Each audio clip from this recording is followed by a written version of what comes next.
हुक्मरान इत्तेहाद दो तिहाई अक्सरियत से महरूम, पीटीआई कौमी असम्बली की सबसे बड़ी जमात बन जाएगी। मखसूस नशिस्तें पीटीआई को मिलने के फैसले से हुक्मरान इत्तेहाद दो तिहाई अक्सरियत से महरूम हो गया और पीटीआई के कौमी असम्बली में सिंगल लार्जेस्ट पार्टी बनने के इम्कानात रोशन हो गए हैं।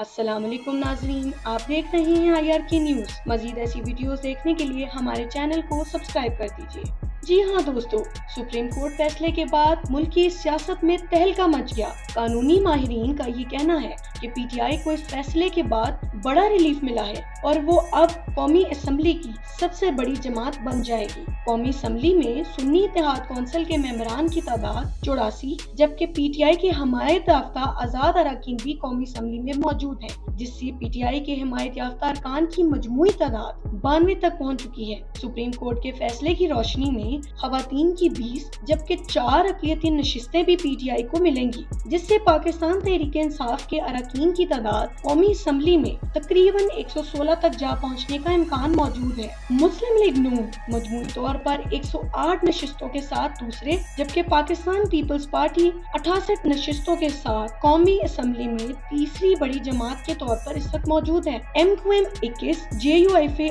8, मुस्लिम लीग का 5, इस्तेकाम पाकिस्तान पार्टी 4, जबकि मुस्लिम लीग सियाह, Balochistan national party, Khyber Pakhtunkhwa Milli Awami party और MWM के एक रुकने कौमी असम्बली मौजूद है। सुप्रीम कोर्ट का मखसूस नशिस्तों से मुतल्लिक फैसले का बराह रास्त असर मरकज के साथ साथ सूबे पर भी पड़ने जा रहा है, जहाँ पीटीआई को पंजाब असम्बली में खवातीन की 24 जबकि 3 गैर मुस्लिम की नशिस्तें भी मिलेंगी। सिंध असम्बली में 2 खवातीन और 1 गैर मुस्लिम, जबकि KPK असम्बली की 21 खवातीन और 4 अक़लियती नशिस्तें भी मिलेंगी। तो यूँ दोस्तों, सुप्रीम कोर्ट के फैसले ने हुकूमती इत्तेहाद को कौमी असम्बली में 2 तिहाई अक्सरियत से महरूम कर दिया है। सुप्रीम कोर्ट के इस फैसले की रोशनी में हुकूमती इत्तेहादी जमातों के अरकान की मजमूई तादाद 208 जबकि अपोजिशन में मौजूद जमातों के अरकान की तादाद 128 हो जाएगी। मजीद ये कि सुप्रीम कोर्ट के चीफ जस्टिस काजी फायजीसा समेत 5 जजेस ने मखसूस नशिस्तों से मुतालिक अक्सरियती फैसले की मुखालफत कर दी है। चीफ जस्टिस काजी फायजीसा,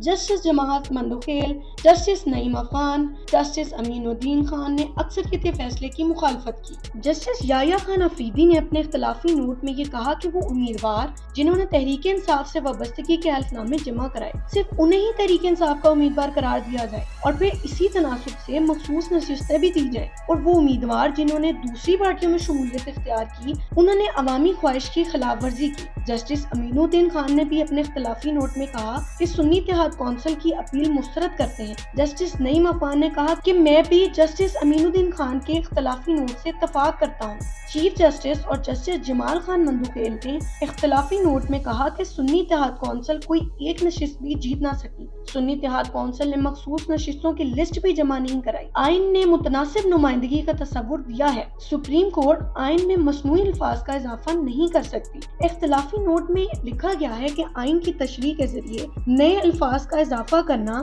आइन पाकिस्तान को दोबारा तहरीर करने के मुतरादिफ है। इलेक्शन कमीशन ने पीटीआई इंट्रा पार्टी इलेक्शन के इस फैसले की तशरीह गलत की है। इख्तिलाफी नोट में ये लिखा गया है कि सुन्नी इत्तेहाद कौंसिल ने आम इंतखाबात में हिस्सा लिया और न ही मखसूस नशिस्तों की कोई फहरिस्त दी। इलेक्शन कमीशन के 1 मार्च 2024 के फैसले को बरकरार रखते हैं। आर्टिकल 51 की ज़िली शिक 3 के तहत कौमी असम्बली की मजमूई नशिस्तें 336 है। आइन ने खवातीन और अक़लियतों की मखसूस नशिस्तें मुतनासिब नुमाइंदगी के कानून के तहत दी जाती हैं। इन नशिस्तों को खाली नहीं छोड़ा जा सकता, इनको पुर किया जाना जरूरी है।